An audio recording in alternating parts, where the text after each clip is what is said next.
Mack McLaughlin. Welcome to Build to Sell Radio. Hey, John, how are you doing? I'm good, man. I'm good. Good. I'm good. I look at everybody's LinkedIn profile before I record the interview. And in your case, I looked at FX Design Group and I saw how many years? 28 years. This is a long journey. I want to hear about where it started. Like, walk me through FX Design Group. How did you get into this business? And as I tell people, so, if you ever read the book,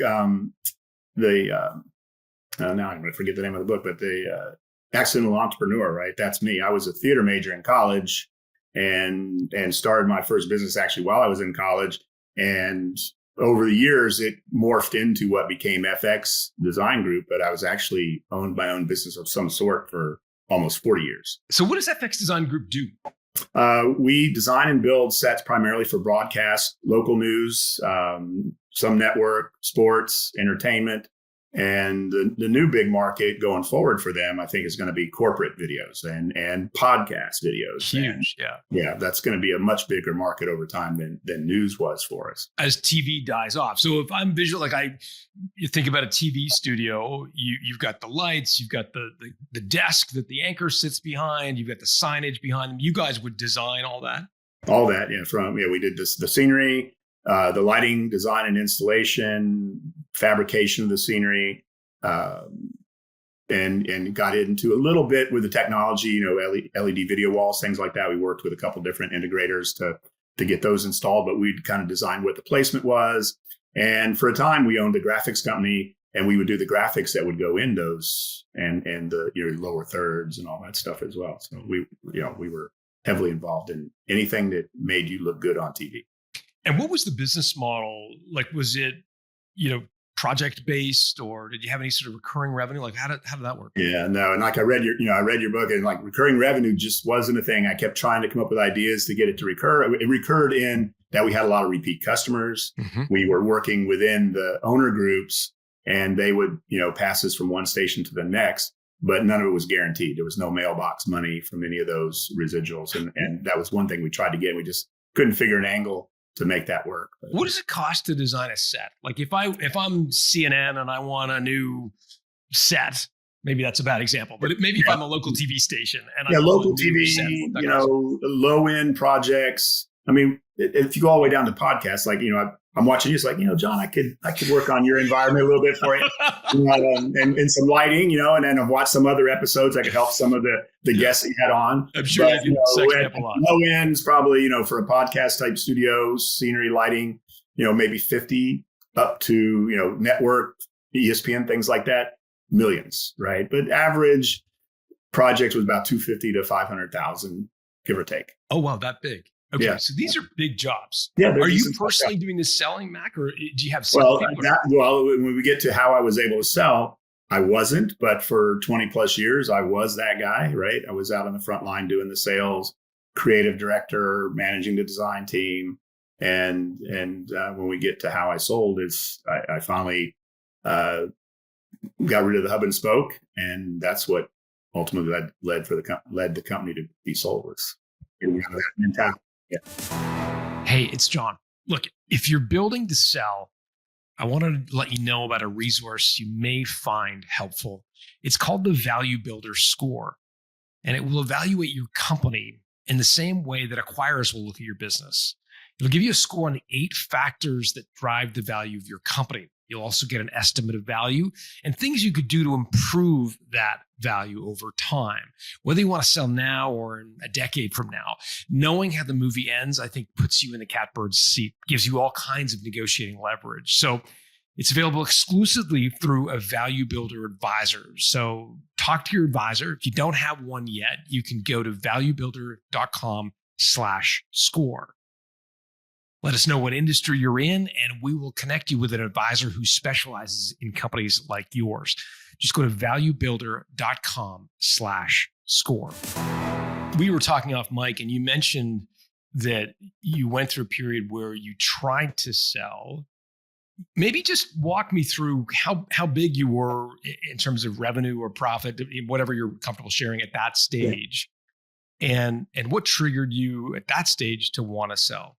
Right. Well, the first time I tried, I'd actually sold early on. I sold my company, bought it back, way back in the day. that was for peanuts. But the first attempt at a real sale, I was working with several key employees that had been with me for a while, and I was turning 50, and in my head that was the retirement date, right? Back then, that's why I thought I should retire at 50. So we worked out a deal that I would give them stock, and then over the course of 5 years, they would leverage that stock and run the company for me and buy me out within 5 years. And that started in 2006. And in 2009, we had the recession, and that just crushed everything. I had to come back in, go back to work as the lead salesperson and go on the road again. Because I had let go. They were running the company. They were doing a really great job. 2007, 2008 were two of our best years up until that date. Ballpark, where are you in terms we of were then about $5 million in revenue back then. Got it. And profitable, or? Oh, yeah, definitely profitable. And give up one of my secrets. I only came to the office like one day a week, and I sat in my office and played online poker. I don't know if I should say that, but they were doing a great job. I mean, they really were. I mean, things were humming along, and revenue was increasing every year. And did you really play online poker at work? I was doing that in my office on That's Friday awesome. afternoon. Okay, Yeah. so you built the kind of business I think a lot of people aspire for, right? Like, right. Multi-million-dollar company running without you, one day a week. We were there. Just ballpark profitability at that stage. Like, what would you? I think probably about 12 to 15% net back then. Okay, so you're making $500,000 to $1 million a year. Like, this is a pretty good business. Yeah, it was going well. And just walk me through the economics of selling, because I think a lot of our listeners have thought about, well, maybe I'll sell it to my employees.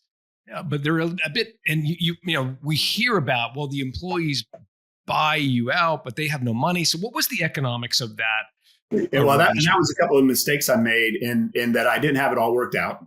I didn't have a broker or anybody. I didn't even have an attorney at the time really involved in it. Later on, my attorney says, "What did you do, and why'd you do it that way?" But we were all theater people pretty much, and I thought we were a great team, and we were kicking some butt. And I wanted them to have the company. And so I gifted them 30% of the company stock at a minimum. I remember it was pennies, whatever it was.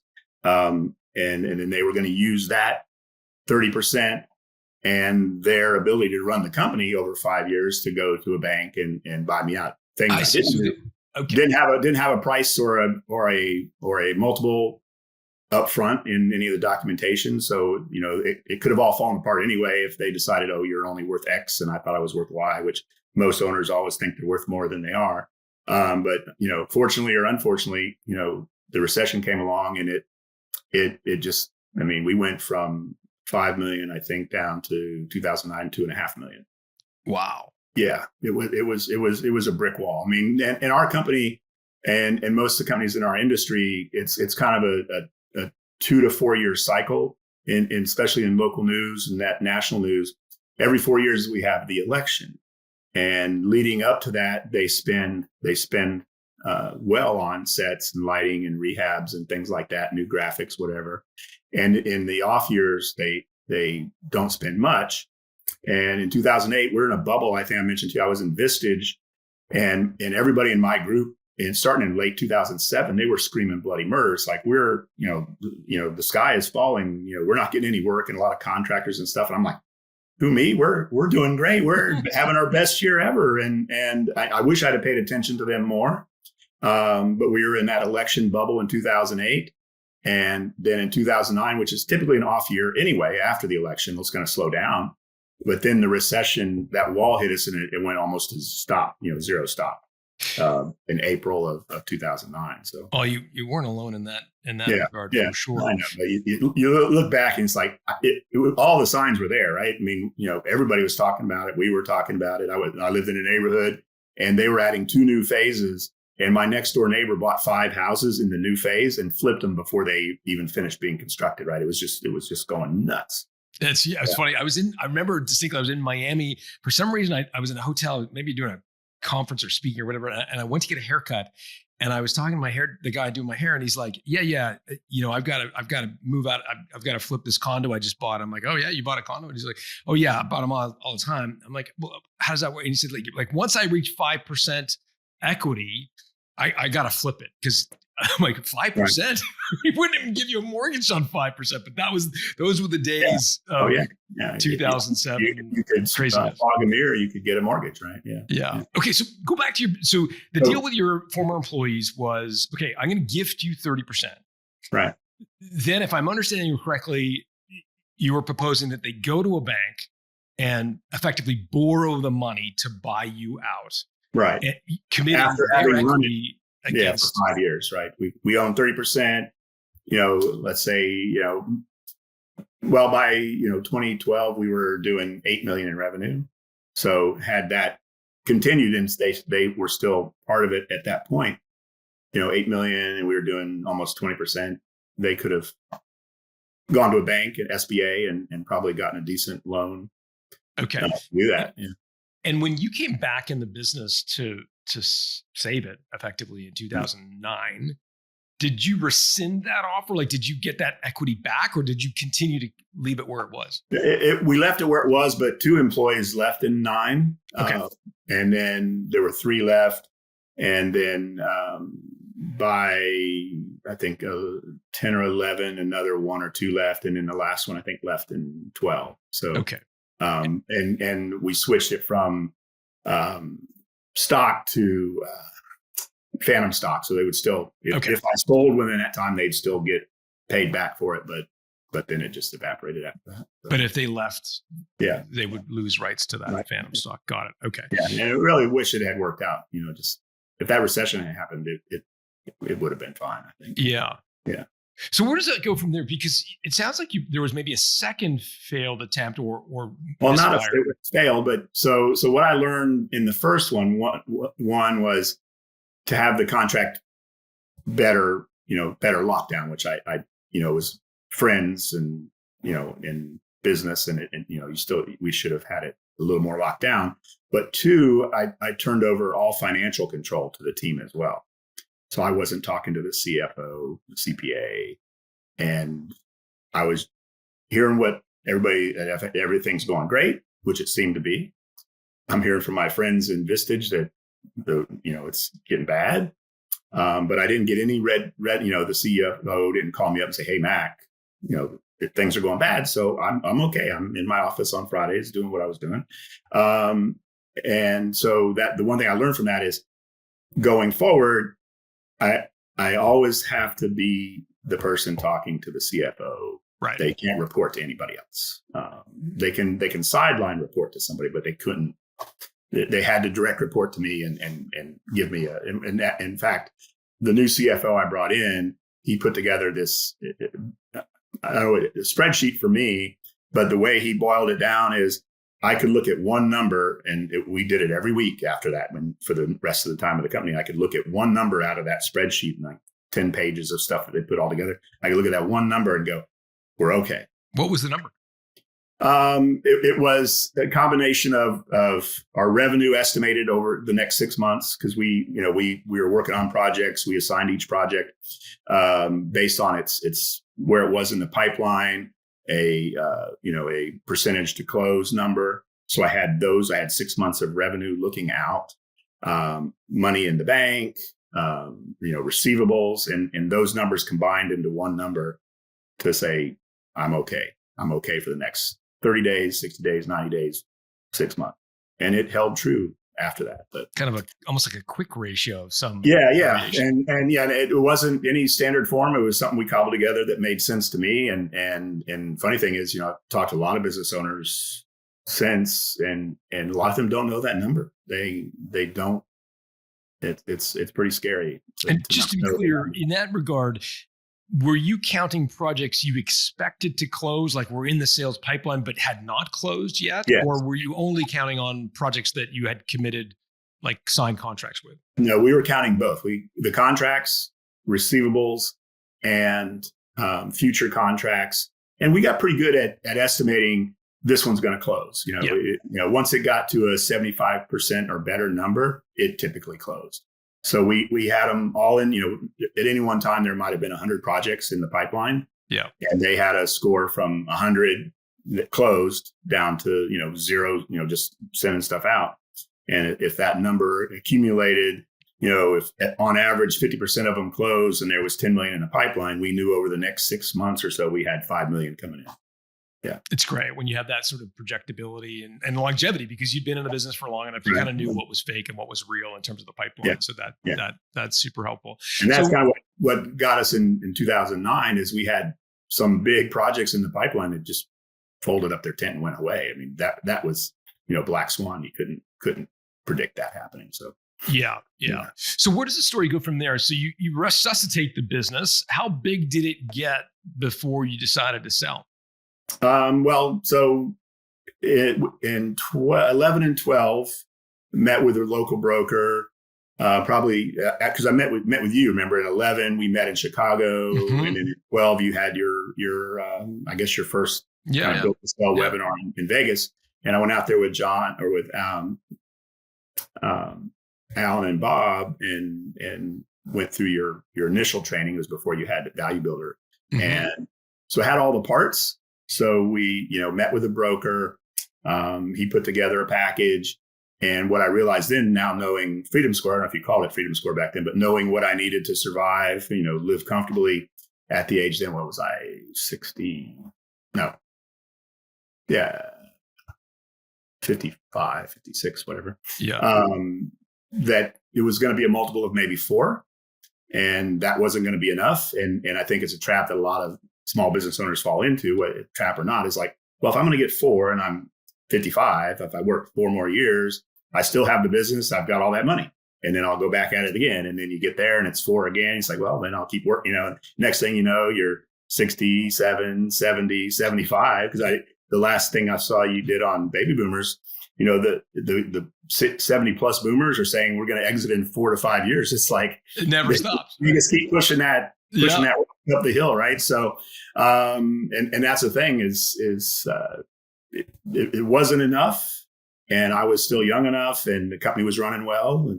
Okay. So walk me through that in 11, 12, just the broker saying you might get 4 times profit or 4 times SDE, maybe? Yeah, SDE. So then it probably would have been about I think maybe would have been nearly 5 million, maybe. In revenue. No, in that, if I got that 4 times, we were doing about a little over $1 million in net then. So got it. So the broker said, like, I think I probably get you 5 million for the business. And at what was, I can't remember, did math now. In 2012, 2008, I was 50. So I was only 54 or 55. So it wasn't going to be enough to maybe live to here or beyond. So it sounds like a lot of money to me. Why wasn't that enough? Like, do you have a very expensive lifestyle? Like $5 million? Well, I mean, at that time I had 2 kids that hadn't gone to college yet. It just didn't seem, and again, that trap of, well, I can keep earning $1 million a year for the next 4 years. I'll sock some of that away and I'll sell in 4 years. And Mac, you mentioned your business was generating about $1 million of profit at the time. Did you have the kind of business where you could basically just pocket that every year as a dividend, or were you having to reinvest in the business because it was thirsty for cash? I was able to pocket some. We gave out some pretty good bonuses in 11 and 12. And we didn't have a cash intensive business as far as like needing new equipment. Our marketing was, I know, John Jantz, I'm a fan of his and kind of that guerrilla marketing style. So our marketing expense wasn't high. So no, it was, some going into pockets, some going into the business, but it wasn't a big cash suck. So can you estimate, like, between your salary plus what you were able to dividend yourself in those years? The reason I'm asking this, I want to pressure check against this idea of like, well, if I just hold on to the business for 4 years, I'll have all that money. So like, could you take a rough kind of guess at salary plus dividends, like what that would have been each year, ballpark? Probably in the 400 to 500K range. Right. Okay. So the idea of getting 5 million was actually kind of more like in a way 10 times what you were able to pull out every year. It wasn't 10 times STE, but it was between your salary and your dividends.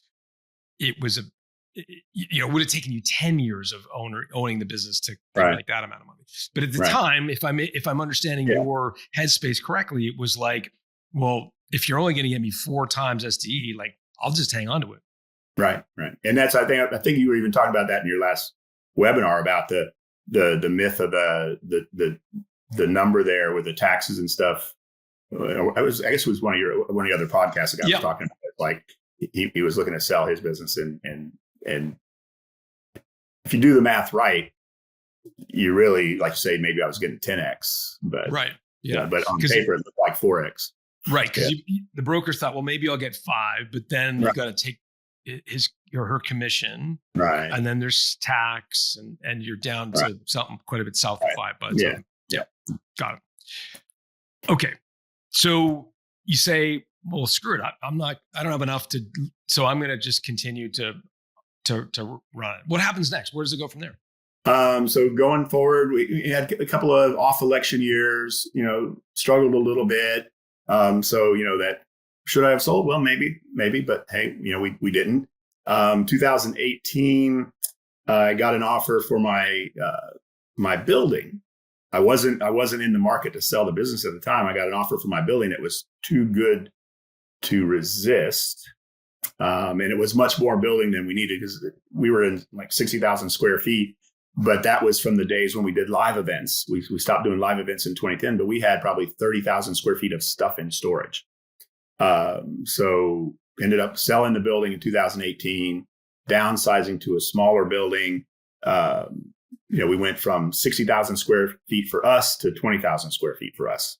And then I had 2 tenants in my building with me. So they basically were paying my mortgage on the building from the 2 tenants. So talk about the economics, because I think a lot of our listeners have been tempted, maybe even coached at some point, to buy the building they operate in. And I think there's sort of 2 schools of thought on this. One is the prevailing school of thought that most people would say, look, Microsoft doesn't own its buildings because they're in the business of software, not real estate. I have no idea if Microsoft owns its buildings or not, but that's kind of the idea behind, like stick to your knitting effectively. And then there's the other school of thought. Often a lot of small business owners fall in the second camp, which is like, no, it's a hard asset. It's dirt. I can touch and feel it. I want to own it. If I'm going to occupy the space anyways, why don't I pay myself rent effectively? That's the second point of view. Right. So just walk through, first of all, before you answer which of those 2 camps you're in, walk through the economics in the 2018 sale. So what did you buy the property for, if you don't mind sharing? And then what did you sell it for? Bought the building in 1999, I think, for just under 800,000. Had to do some renovations. It was a big metal, 60,000 square foot metal building. Had to do some fixes on it, but say I was all into it for maybe $1 million. And I kept it at that time. It was in the business, so it was part of the business, and there was not a rent. When I did the deal with the employees in 2006, we broke the building out and we started a new operating company for the business, building out, and then FX Design Group paid FX Scenery and Display, the old company, rent for the building. Okay. I didn't look this up, but I think I sold it for 3.2, I think was the number in 2018. And that was a totally unsolicited, I had no intention of trying to sell it. A company that did metal recycling had been looking for a building, and my building was perfect. When they finished it, they had machines that started it because it was like it was 800 feet long. It was a long building, and they had a machine at one end where the metal came in, and 5 or 6 machines down the line and then the metal came out and went into storage, all cleaned and ready to go. So it was a perfect building for them. They had to have it. I didn't really need it anymore, and actually ended up having a kind of a flea market sale and called all the theater companies in town. Hey, if you need any scenery parts, pieces, come on out and bring your truck and take stuff away. So we emptied it out that way, and we still, I think, had probably half a dozen truck. We had to move saw and things like that to the new building. But we went from 60,000 in operating initially to 30, and then down to 20. Got it. And just so I understand the math, you bought in 2018, put some refurbishments. So you're probably all in $1 million, right? And then, you bought in 99. 2018, like less than 10 years later, you've tripled the value. Like you got three 20 years later. My mistake. I'm doing that. Yeah. That's why I have guests to do the math for me. 20 years. Okay. Almost 20 years, 18, whatever. 19 years. Which is like, I mean, it's probably like a 7 or 8% a year. It should return. Be. Yeah. And then plus I had, written off rent and all that stuff over the years. So and more importantly, I'm in the camp of, I think you should own your building if you can, especially as a small business. I get it. Like one of my tenants in my new building, they had rented that same space for almost 40 years. And that was their company's philosophy. They probably have thousands of facilities around the country. They're a national brand, and they rented, and they were happy to rent, but they had rented that space for 40 plus years. So to be clear, Mac, in 2018, you sold for 3.2 and you bought another building? Right. For 2.6, I think it was. Okay. Yeah. And that was in 2018. Right. At that time, did you consider leasing?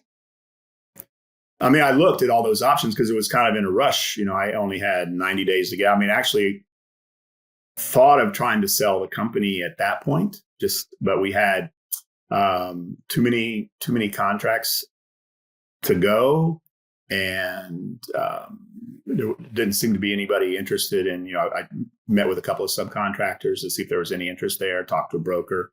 There was really no appetite at that point, so we bought the new building and forged ahead. But what I will say, going back to owning versus leasing, is in that recession, the building saved my butt because I was which recession? The 2008, 9. Okay.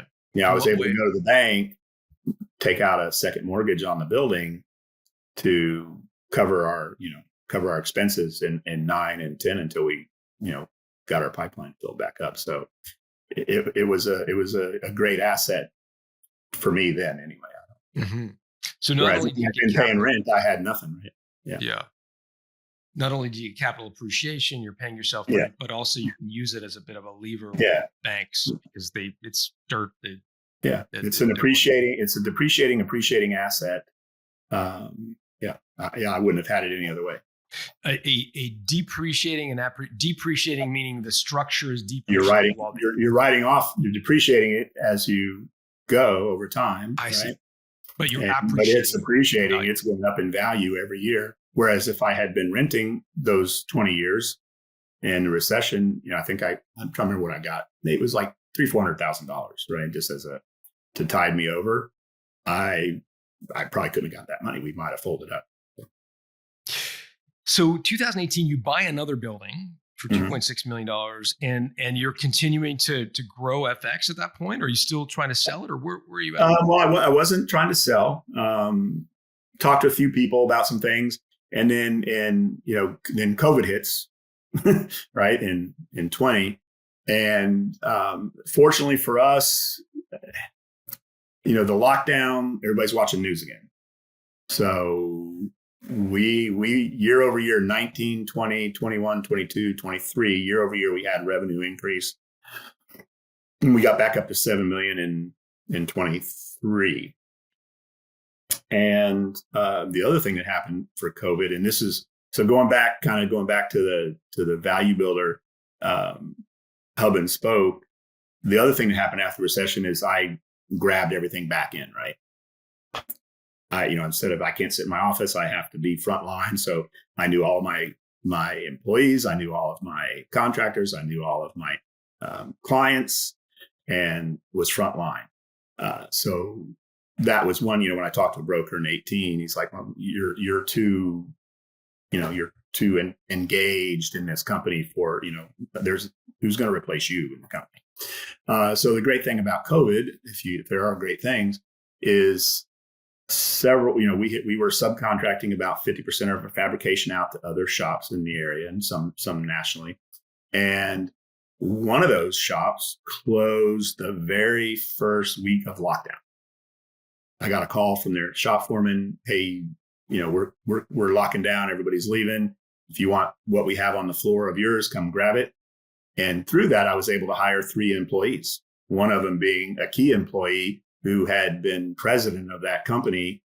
They were owned by a PE firm. So he was the president of that branch. And I was able to get him in, right into the beginning of COVID. It made sense to me to grab him when I could. About 6 months later, another one of our subcontractors, in I think their second or third round of layoffs, laid off their general manager.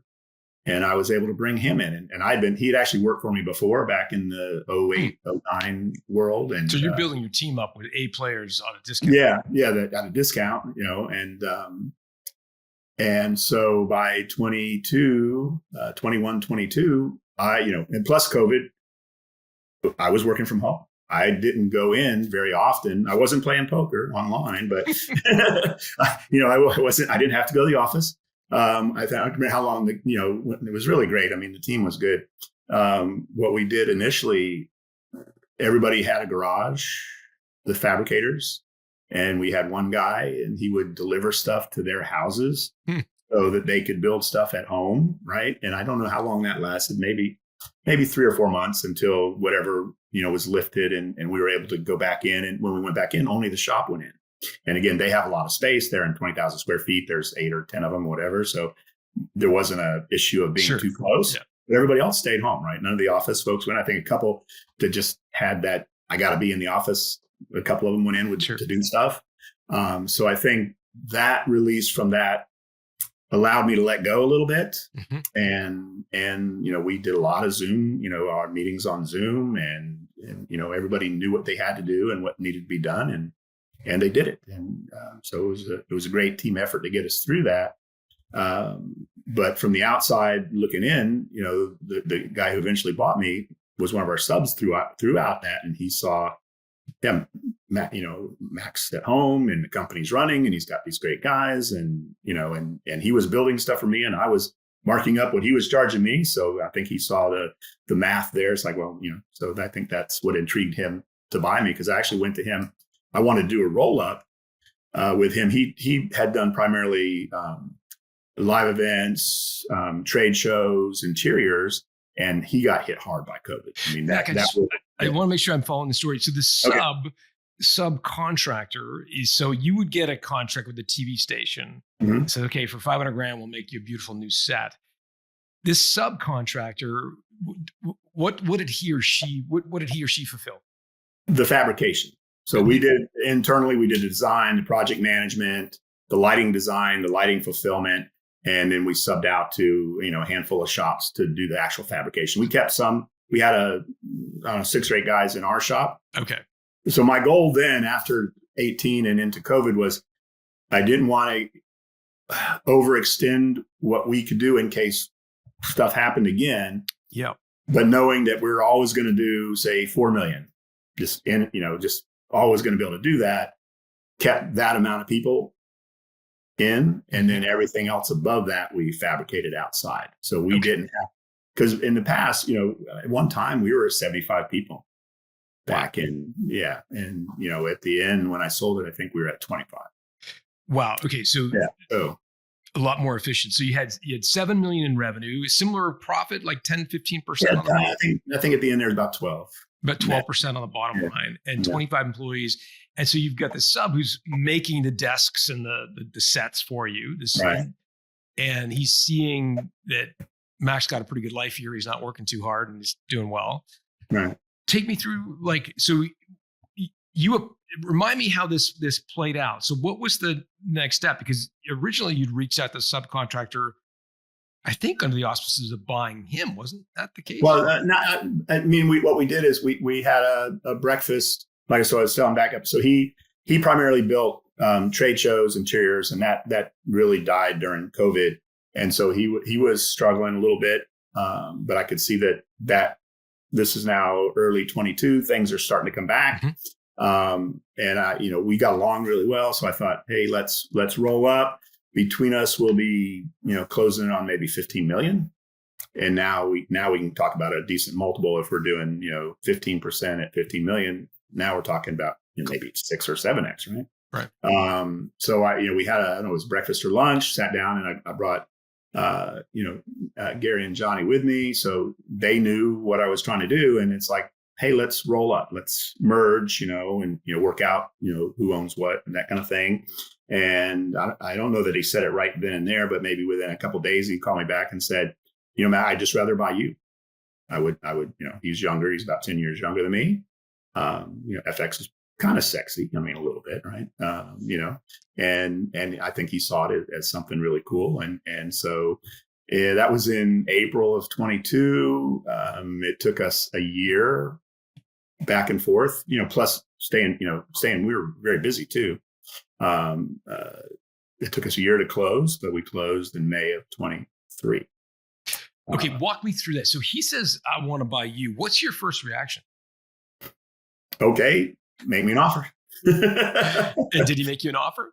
Yeah, it took probably, I don't remember, everything after COVID is a mush, right? But it probably took a couple of months to boil it down to a number that he was comfortable with, that I was comfortable with. It's probably, maybe 30, 45 days before I got a letter of intent with a number. And did you share with him? What did you share with him in order for him to come up with the LOI? I let him see everything. I mean, all the books, right? Were you worried, Mac, at all that he might screw you over? Like, it sounds like you had a good trusting relationship, but letting him inside the tent to that extent that he could get into QuickBooks and look around, were you worried that he might? Not, I mean, a tiny bit, but not really. I mean, it's like, we were pretty, we've been doing the same thing for the same clients for 20 plus years. Mm-hmm. And in our world there, we only had a handful of, I mean, it's a small world. It's not like, it's a very niche world. So not too many interlopers that had come in over that 20 plus years to take away business. So I really wasn't too worried about that. What about potentially losing leverage in a negotiation with the subcontractor? So I can see a scenario where he looks at the numbers and go, Max marking up my stuff like 2x. Are you kidding me? That made him want to buy it more, right? He wanted that markup, right? So I mean, and I think into 22, as we were negotiating, our prices went up because things were heating back up again. So he was charging us a little bit more, but it wasn't. We were still getting our margins. So what kind of offer did he come up with that you were comfortable and he was comfortable? Like, what were the economics? It was like a 3.5x. And then knowing that I had no broker, right? 3.5x. So this would be SDE, like SDE or profit? Yeah, SDE. Yeah. Okay. And so 3.5x was a number that we finally settled on, and we went back and forth on some, inventories and things like that. But and the other thing that was key there, and I don't know how many folks you talk to, which way they go. I wanted a stock sale. I didn't want an asset sale, right? For tax purposes. He wanted a asset sale for tax purposes. And I can't, off the top of my head, I'm not going to remember the form number, but anyway, it was sold as a stock sale, and then he converted it afterwards. There's a form you can fill out that turns it back into an asset sale for his tax purposes. So my tax on it was at capital gains versus income, which was important. So that brought my number up. And then having any brokerage fees, I had a pretty decent attorney fee and my CFO, and I gave bonus to a couple of guys. So couple of things. I was going to say, because my roll-up idea would have also worked, because I think within 3 months of my sale, a friend of mine had a similar company to me and him combined. He was basically us combined. He sold his firm to a PE firm. But the difference was mine was all cash, and he had, I think he's a 3-year earnout. So I think if we'd done the roll up, we might have got maybe 5 or 6, but we'd have had a 3-year earnout, and who knows if we'd, make the numbers or whatever. So, And Max, literally yours was all cash, like 100% cash at closing. Yeah. Just a small holdback for warranty work in case anything that we had built over the last year that was under warranty, if they needed if the repairs, guys had to go out and fix them. That was it. Yeah. I just want to make sure my audience heard a couple of things there that I want to just underline.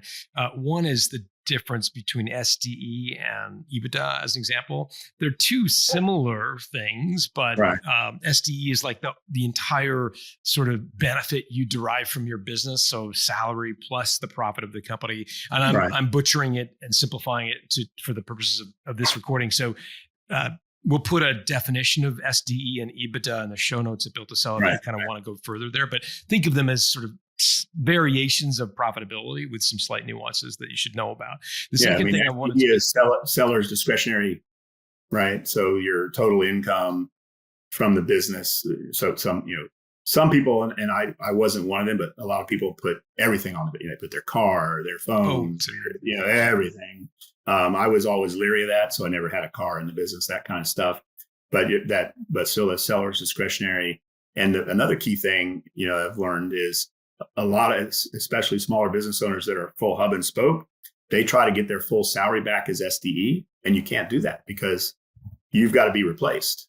When I sold, he replaced me, but he had two guys that were running the ship, so he was still full time running his business, right? So had I been as engaged as some, then I would have gotten less because my SDE would have been lower because you'd have to take a chunk of my salary out to hire a general manager or something. Right? Yeah. The other thing I just want to make sure my audience heard, there's some nuances between a stock sale and asset sale. There's tax treatment, and that's going to be different depending on what jurisdiction you are in the world. Also, there can be legal liabilities that are different based on this. So the long and the short of it is, this is not a DIY project. Like if you're going to sell your business, you want to definitely talk to both an accountant well in advance of doing it, and also talk to a lawyer well in advance of doing it, because these are not things you want to just do sort of last minute. Right. And I learned those lessons from the prior sale. So, I had my CPA right next to me the whole time. My attorneys, were working on it the entire time. Yeah. Huge difference. Yeah. And big difference. And again, I would think most people probably a broker is still probably the way to go. I just got lucky, that one of my vendors was willing to do the deal, right? If he didn't offer that up, then probably sometime by now, and then we'll talk about this next, but I would have listed it with a broker, and because I hit, if we want to get into it now, the 5 Ds of business termination, death, disability, divorce, those things. I stayed on with the business for 6 months, from May to November. I left the 1st of November, and 10 days later, my wife was in ICU. Had I not sold at that time, I definitely would have had to bring in a broker and gone that route. But the good news was the company was built to sell by then. Max, just to be clear, and I'm sorry to hear about your wife. I was kind of aware because we're connected on LinkedIn, but when you say you would have had to bring in a broker at that point, is that because you were primarily her caregiver and that was all consuming at the time? Yeah, she was, and not to get into too much detail, she was in and out of the hospital for 6 months. She's home now, doing better. And we put our retirement on hold, right? Which is, we had cruises and all that stuff booked. So that's the other thing for small business owners is you never know when one of those Ds is going to, wallop you upside the head. So if your business is built to sell, and ready to go, and something like that happens, you're okay, right? You're walk me through, to the extent that you're comfortable sharing, and if you're not, we can move on. But what was that? What was that like? Because on one hand, after 37 years, you just had this amazing outcome where you sold your business, all cash deal. I mean, this is kind of the dream for a lot of business owners. And then to have the rug pulled out from you so dramatically, what was that period like for you? It's hard to explain. Disappointing, upsetting, angry, all those things, because the plans we had are still on hold. We've traveled a teeny tiny bit, but not to the extent, that we had plans for. But thankfully I sold just in time, I guess. Right. But yeah, it's debilitating if you're trying to run the business and deal with that stuff. It would have been hard. So, I'm glad to hear she's on the mend to some extent, and you're moving forward. Walk me through the building, because so 3.5 times SDE for the company, but you also own this building you bought back in 18 for $2.6 million. Did you hang on to that? Did you sell that? Where's that? Actually, so I think I mentioned earlier, I had 2 tenants, one who was not interested in owning any property for their company, and the other, he's a local stone wholesaler, countertops, things like that. He's got like 5 offices, I think, in Florida, and he owns all his other facilities. And he'd been bugging me, if you ever want to sell, I want to buy. So once the deal with John was done, I called him up and said, hey, the building's available. Are you interested? And he's like, sure. So again, I did it without a broker. I brought in a friend of mine who's a broker just to help me with the paperwork and stuff. We worked out a deal. I basically sold the building for twice what I paid for it. Wow. And I hold the mortgage at a 7% interest rate over 10 years. So you have recourse against for the building to get it back if that were to go south, but you don't expect it. Yeah, no. And he's paid enough into it now. I mean, if he were to get into any kind of trouble, he could sell the building to pay off the mortgage. Easy. No problem. Got it. Yeah. So you've done well off real estate. Yeah, I would. Like I said, you asked the question. I'm incredulous. I say, the companies that don't want to own it, but they have their reasons. But I think as a small business owner, if you can, should bring you possibly more than your company at the end of the day. Between rent and depreciation and those things. So. In particular, in your case, because you needed 20,000 square feet, you had some inventory, you needed some facilities, so it wasn't like you were all going to be virtual or all remote. Like we weren't that kind. I mean, yeah, if you're a insurance firm or things like that, and then you could be mostly remote with a small office, then maybe not. But we needed 20,000 square feet, and the building was 40,000. I had the 2 tenants, like I said, they pretty much paid the mortgage with their rent. So. Yeah. Well, I appreciate you sharing the story, and congrats on a great exit. Do you mind if we do a quick lightning round of questions before I let you go? Sure. You had a couple of false starts in the sale process, and I wonder, was there a kind of a slimy trick that you saw or observed an acquirer try to kind of put over on you, or No, I didn't. No. I mean, the first one was we were all friends, and that may have been the problem ultimately. But no, there was nothing there. And the second, I thought the broker is a friend of a friend, so I think he did a straight up deal. But I see these things all the time where you get these calls from the PE firm, and hey, we'll offer you X, and by the time they get done negotiating and due diligence and all that, you're down to A. You're paying them to take the company off your hands because they've worn you out. You've stopped working as hard. You start taking vacations, and the next thing you know, your business is closed and you got nothing for it. So yeah, but I didn't run into any of that on my travels. Biggest mistake you'd love to have a do-over on, specifically to selling your company? Like, if you could roll back the clock to that first conversation you had with your subcontractor where he said, you know what, I'd like to buy you out. What would you love to do over if you could? I don't know if I would have done anything over. Part of me still thinks the roll up, I maybe should have pushed that a little bit longer, but then seeing what my friend went through, he got a 3-year deal with an earn out. I mean, I walked away. I maybe could have put a few more dollars in my pocket, but at the end of the day, if I had been running a company for a PE firm when my wife went into the hospital, that would not have that would not have worked out. That would have So put you both. I don't think any regrets there. I think I hear the number, something 60-70% of business owners regret. Initially I regret, like the week or two after I sold, we got a huge contract in that we've been working on, but it was started out as a one-off and turned out to be 20 copies or something like that of the same thing. It's like, holy cow. But that went away. But yeah, that was like, dang, maybe I should have sold a week later. But other than that, I have no regrets on that. No, I'm glad I did it. And the other thing I think we talk about it in Value Builders, and is preparing for the after the sale. A lot of, I didn't do a lot of that. I mean, we're going to travel, do this stuff, but what's it feel like to not work? Mm.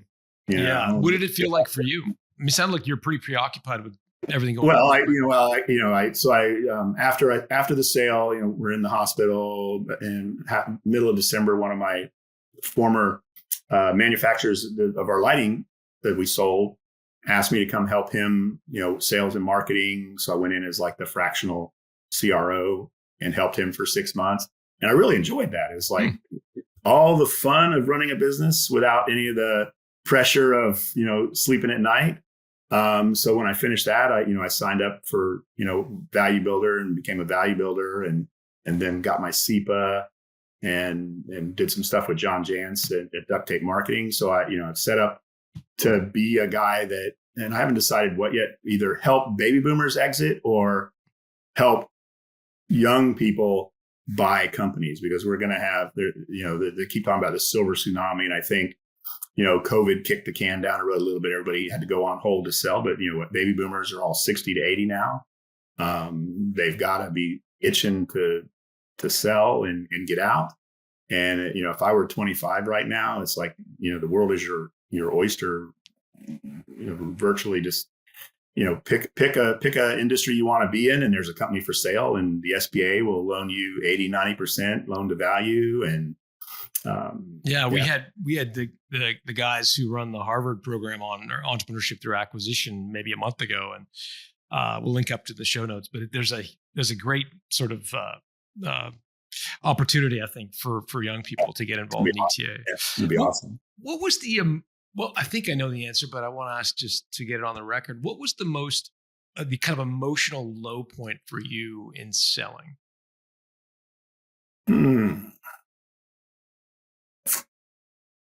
Well, for me, one thing I enjoyed most was the creativity of what we did, right? And seeing what we did on air, right? And in fact, right after I left, within a couple months, one of our last projects won an Emmy, and one of the sets in New York won an Emmy. So, and my name didn't go on the statue, even though I was involved in the direction of it when it went in. I didn't own the company anymore, so my name didn't go on the statue. So that was kind of a little disappointing. And I miss that work and the travel for that work. But that was probably about it. What was the emotional high of selling? Mm-hmm. Just freedom, right? Freedom, and on November 1st, freedom to do whatever we want, whenever we want, however we want.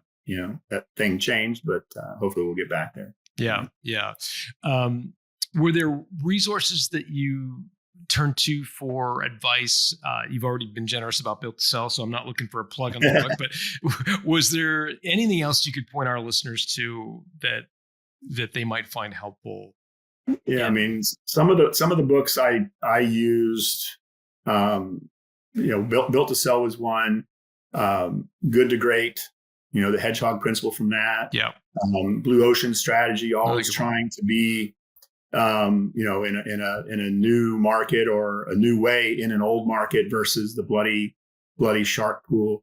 So I did a couple of SWATs internally with the company, and we use those books as guidelines. Great.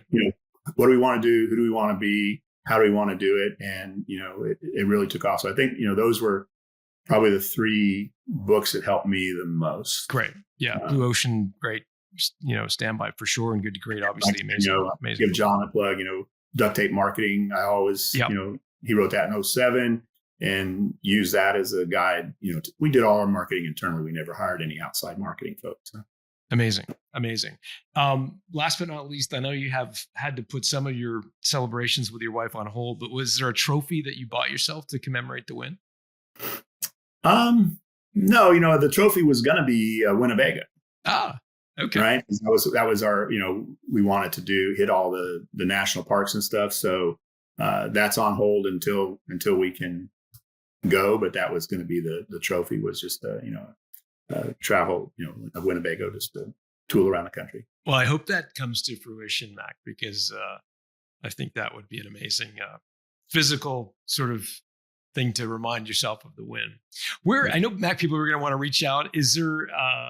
Are you more of a LinkedIn guy or? LinkedIn through and through. So. Okay, we'll put your contact information and your LinkedIn profile in the show notes at Built to Sell.